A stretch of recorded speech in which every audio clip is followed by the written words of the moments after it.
Welcome back. 9:16 is your time. Our next guest doesn't just want you to have yourself a merry little Christmas. He wants you to have yourself a fiscally responsible one too. A licensed psychologist and author, Dr.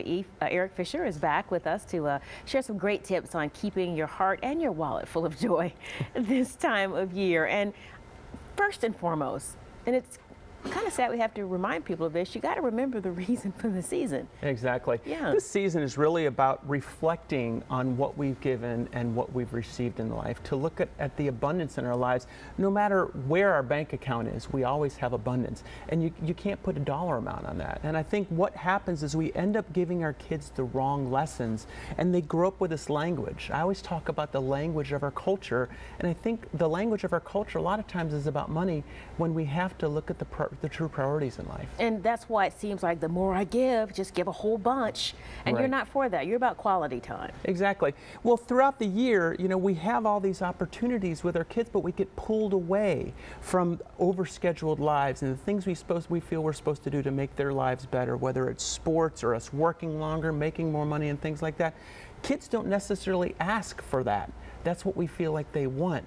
And we have to remember that the time that we spend with them creates quality attachments, quality relationships, gives them times and memories to remember, not the memories of where they were when you were at work, but where they were when you spent time together. That's deep. And we've been saying this for a couple of weeks now.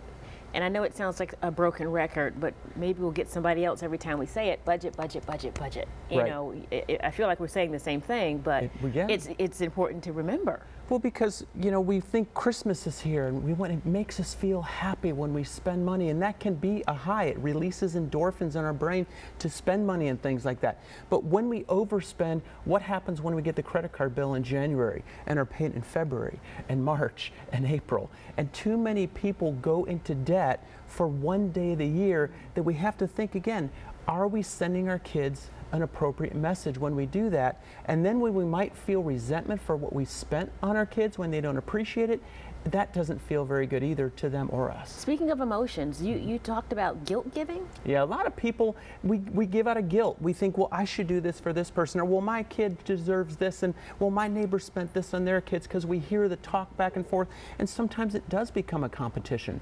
And when we give from guilt, we will often overspend, and we can't make up for opportunities missed.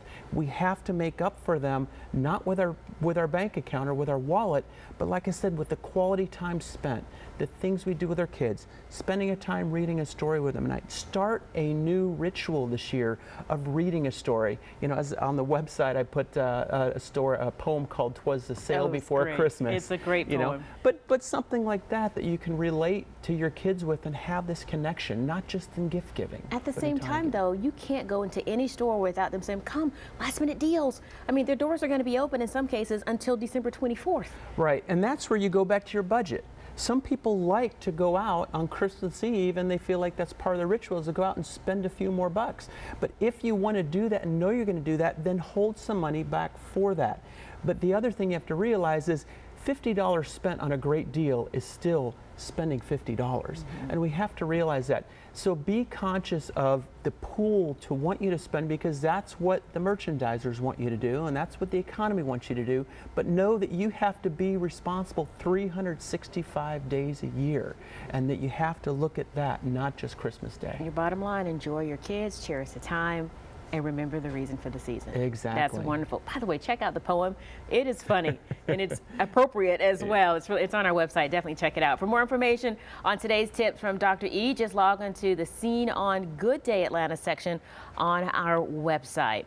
Let's check in with Fox 5 Storm Team meteorologist Joanne Feldman for a quick check of our forecast. Oh, by the way, Joanne, during the commercial break, I found out who Dr. E's rooting for the national championship. Just go ahead and say it. OH. OH. All right. Oh. Yeah, he's from Ohio, so it's just all Buckeye.